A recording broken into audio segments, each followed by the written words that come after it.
It was a challenge for me. I wanted this chance from the family to dip into the family resources and establish a business here uh, and hopefully make it succeed.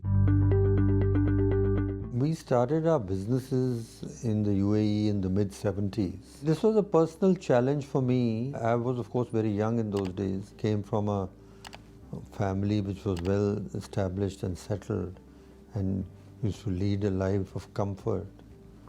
So to come to the desert for no real valid reason at that time, I thought I have to do something, because everything that was happening in Bombay was a creation of my father, my grandfather, and the rest of them. So my contribution was minimal. So I thought this gave me an opportunity where I can actually try and do something more independently and show my family that I have done my own bit for the whole group. It took me quite a lot of convincing for my seniors that I should be allowed to take this plunge and try and set up a business in the UAE. It took me about 6 months of brainwashing. Please come with me, at least for a day. It's not as bad as you might think it is. You haven't heard of it, but it's there, and there is potential.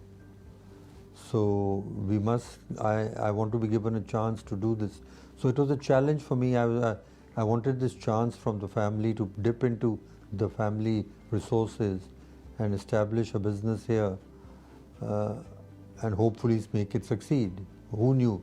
In the early days, nobody knew what was going to happen, but all went as per plan, and the rest is history. Early days, we used to live in Sharjah because we put up our factory in Sharjah, and Sharjah was the place in those days. Sharjah was more developed. Everything was concentrated in Sharjah. And then came the Sharjah Cricket Stadium, one of the highlights of our earlier years in the UAE. Those were some of the best years of our life in the UAE.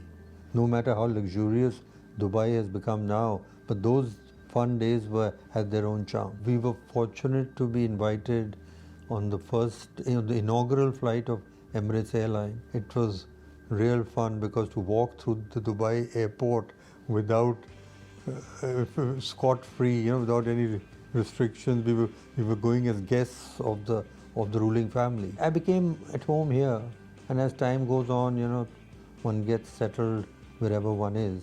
Up to today, when my wife and I take a flight in any part of the world and we are catching the flight back to Dubai, the very first thing we hit upon is the Emirates lounge. The minute we see that, we say, oh God, thank God we are home. Now we are safe and sound from all the other commotion that's going on in the city. We feel so relaxed. So that's just seeing the Emirates sign gives us that comfortable feeling.